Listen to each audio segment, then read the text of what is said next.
Thanks, Martin. It's a great presentation. I really like the idea of using data to make a very informed decision around project prioritization. My question is around, did you notice or did you get any incident where you were required to manually intervene in the system, especially around approval process? And then the second question is there any process of this best practice to your post-implementation review as well? Do they talk to each other, or PIR is part of this process as well? So these are the two questions, please. Thank you. Appreciate the question. So with respect to manual intervention, the expectation that we've set for the management team as well as the senior management team is that this is a recommendation. Ultimately, the decision remains with the executive team to shuffle certain projects, or with our elected official to move projects, let's just say from the bottom 10% to the top 1%. Those decisions are left with the decision makers. But what we have done is taking the bulk of those decisions and made it very clinical. So now if, let's just say, if our executive team or our elected officials wants to pursue a riskier project, that is their decision. But now we have the context for that decision to be made, as well as the risks associated. Previously, decisions with respect to project approvals could be made, were made without that context, and we would take on a risk that's perhaps more than we would like to take on because of the lack of maturity of certain projects. So it's really to create context, take the bulk of the decision, make it very clinical, but ultimately we know that our executive team, because of the information that they're privy to, and our elected official, the information that they're privy to, they can make the decision in terms of shuffling projects around. I hope is that helpful? Yeah. Sorry, and the second question, could you just repeat the second question, please? Second question was around, so this is a project prioritization best practice that you presented. Yes. And this, whatever project you prioritize and then implemented, when you do your post-implementation review, do you see this prioritization actually help you in terms of delivery as well? Do the post-implementation review talk to your prioritization as well as a part of your review criteria? So, with respect to post-implementation, we have found that projects are moving. The projects that score highly are moving better through the system. So in terms of just the basic triple constraint, so scope, time, a budget. So they are moving closer to expected planned values than projects that are not as mature or score in the lower quartiles. We are finding that.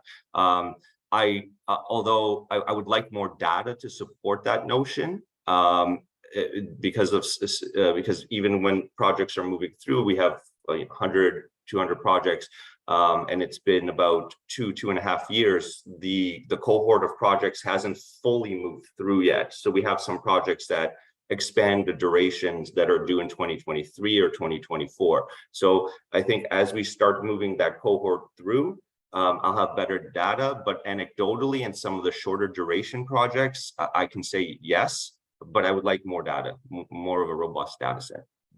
Thanks, Martin. Thank you. Okay. Thank you. Can I go next? Yeah. Yes, thank you, Martin. Thanks for your presentation. Good morning. Thank you. A couple of questions. Firstly, your prioritization. How did you come up with the scoring? Because I noticed ease of implementation was 20%. So how did you come up with the scoring for those 4 different criteria? And then secondly, how easily can this tool be applied to other organizations?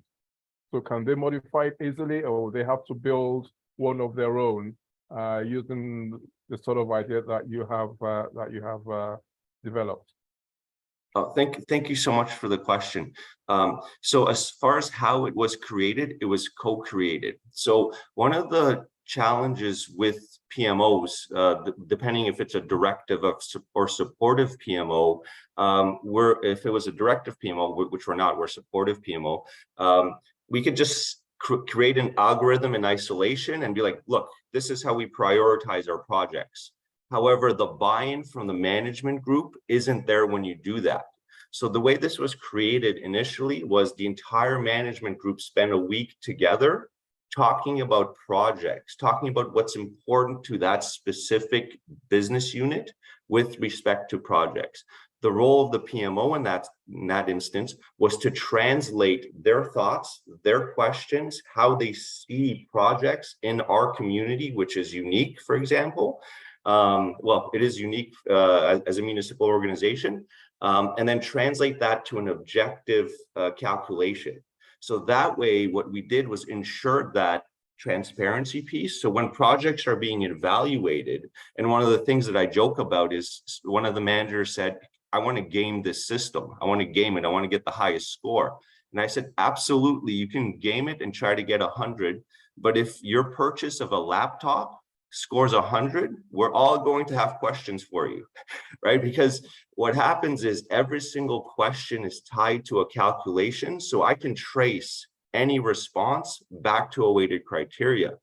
But what ensures accuracy, transparency, and buy-in is that everyone had their hands on creating the algorithm. And your second question, with respect to repeatability, I'm not, English isn't my first language. With respect to repeating the process in different organizations, the methodology is there. But for example, another organization may say, well, our management group considers the following things as super important for capital projects or other type of internal projects, or so this is our criteria. And then you can shift and change the algo to be responsive to what your management team needs, because we are nuanced and we are unique. But what we need to address is our own philosophies and our own methodologies and how we think. That way people are considered in their opinions. Ultimately, we're going to get to the decision, but we want to bring people together to get to that decision and make sure that they're confident in what they're seeing at the end of the end result. Thank you. Is that clear? Is that yeah, absolutely. But you can just cut and paste it if you just want. Simply put, you can just cut paste it. It will still work. Do we have any more questions, please? Yeah.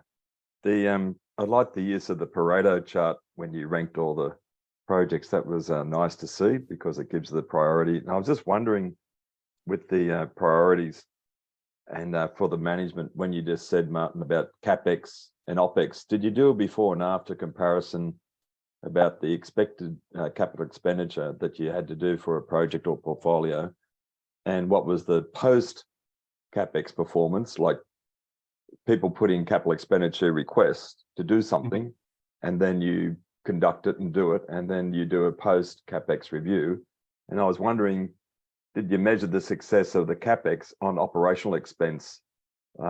Did you see an improvement in the operational expense because of the better portfolio project planning? That's an excellent question, and the answer is no. We have not done that work. We have What not. have you been doing? Sorry? So what have you been doing? Well, I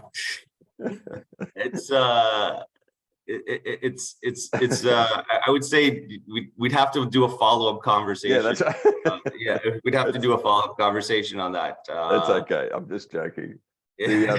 The other one was, I wasn't sure if I read it correctly. On one of your slides, when you said at the start, you went from months to weeks or minutes. Yes. Or Minutes. Yeah. Yeah, but on the slide it said, I don't know if I read it right, because when you went through the slides, it said you went from minutes to months or something. Oh, I'm sorry. No, it's a decrease in duration of time. Yeah, so, I know, but the slide, I think the slide was. It's an error then. It must be an it's error. okay. It's okay. The other one was obviously within maintenance, did you go back to the engineering division and department about what they've seen in the meantime before failures, the risk appetite, failure mode and effect analysis, other things that the engineers with this fantastic algorithm, did it help them in regards better planning and understanding, say, the risk appetite that the senior management had to do, fed by the engineers, because now they had a better algorithm and better understanding based on what you had? So with respect to speaking to or consulting with the organization, we have engineers on the management group. So we have our